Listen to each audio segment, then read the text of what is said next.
MTN SME Hub. Link to growth. Link to success. Link to the ultimate resource for business advice and insights.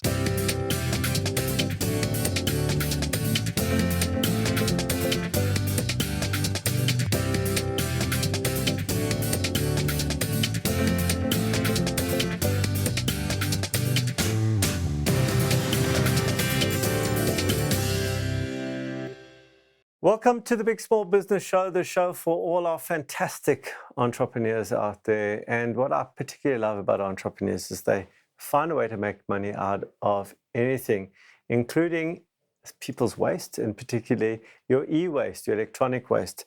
In studio with us today, we've got Pravashen Naidoo. He's the founder and MD of eWaste Africa. And we're going to see what he does and find out what his question is. Hi, my name is Pravashen Naidoo, and I am both the founder and managing director of eWaste Africa. eWaste Africa is your total environmentally friendly, legally compliant electronic waste recycling solution. We recycle things from light bulbs to solar panels to batteries and other electronic waste. We divert all of this waste away from landfill, stopping hazardous leaching elements from entering our landfill sites and leaching into our supply chain, being it water or land or agriculture. What is critical for eWaste Africa and just our value propositions, other than job creations, but it's critical from a climate impact perspective: zero waste to landfill, zero hazardous waste to landfill, and driving the circular economy. It is the key cornerstones of which we process all of our waste. At this stage, we have a 95% diversion of our waste away from landfill. Things like recycling of light bulbs, we were the first in Africa. We are busy commissioning a rare earth plant in our PMB facility, which will be the first of its kind in the world. It is a patented technology. We are also recycling solar panels. We did 20,000 panels last year. There are currently 25 million installed panels in South Africa. Those will need a home in 10 to 15 years' time. So in terms of our growth, we very much feel that we equipped on the lighting sufficiently. We currently are in our first round of Series A funding, where we are raising capital for expansion of our solar capacity. So people think South Africa is a great recycling country. We're not. We're actually only good at recycling food-grade glass, so beer bottles, Coke bottles. There are no solutions for a lot of glass, windscreens, glass from our processes that are clean. We are now making pavers. The actual strength in the paver is better than what is in the market because of the amount of glass in it. It is 80% solar glass, lighting glass, and some of the other glass that comes out of the electronic waste that we are able to use, which ensures that we have an end solution, and we actually are now creating value from a product that did not have value in the first place. So one of the keys initially was that we had to tackle the corporate market. So we have companies such as Sasol, Eskom, your Pick and Pay is on board, basically people that have big footprints or big access to electronic waste.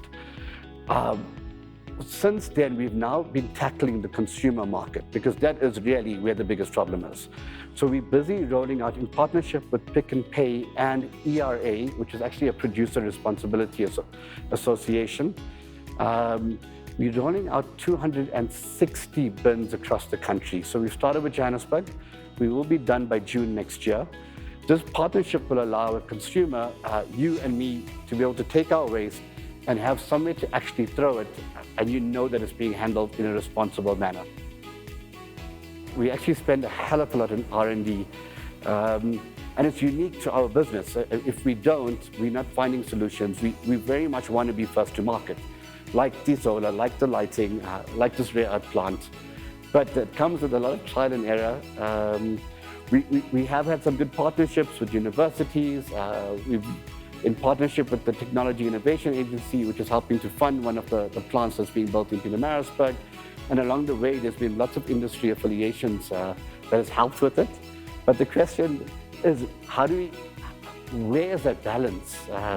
Because the more you spend on R&D, there is a point that, as a businessman, I am worried that there's going to be a point where we're overspending and it could affect our sustainability, because being a first mover doesn't mean that you are the first one to make a profit. You're actually paying that school fee up front, where other people come in and learn from it. And my question is, how do you balance that? So just to understand what his perception is, and how do you balance innovation, research and development, and how do you balance that with your running of your business and growth and sustainability of your business? Welcome to the Big Small Business Show. Thank you, Allon. It's great to be here. Okay, so you're talking about R&D. Okay, so I just need to understand, I know R&D, research and development, I know what that is at a high level, but give me an idea, an example of what R&D would mean in your industry. Yeah, Allon, thanks. So it is critical that we invest money in technology in terms of actually being able to recycle. The ever-changing world of electronics is constantly reinventing itself, and the R&D is actually to be able to separate those fractions, get to the valuable parts, and also what do you do with the non-valuable, and that's the hazardous stuff, and how you treat that. So let me say that. Let me see if I understand what you're saying. 20 years ago, there were no tablets. Yes. Yeah. And so there were those big computers, there were the big boxes and the big screens. Today, there are also tablets. You have to work out how to break that tablet up now, because it's a new kind of technology, and split it into the usable, valuable and non-valuable. Yes, I mean, tablets. Is that a good example? That's a good example on electronic waste. Yeah. The old example, you'd have a lot more valuable stuff from 20 years ago. Yes. Obviously, companies have efficiently reduced the valuable components in it in terms of optimizing usage at this stage. So what would be, what would you be developing now? Because it doesn't feel like there's a new type of electronic device out there more recently, maybe e-readers, just give me an idea. No, exactly. I mean, things that are taking South Africa by storm, e-cigarettes. There's a lot of lithium batteries in those, highly dangerous long term. Okay. How do we deal with that? EV batteries, we currently ship those batteries of one of the big OEMs out to France, but we want to bring the technology in. It's becoming harder and harder to ship goods because of the explosions on ships, etc. And in things like lighting, it's a constant evolution. It used to be fluorescent tubes, now it's LEDs, different hazardous materials, mercury initially, now it's changed. So yeah, ever-changing. All right, now I understand R&D. So we're going to take a break now, and when we come back, I'm going to ask some more tough questions to Pravashen. Stay tuned. MTN SME Hub, link to business success.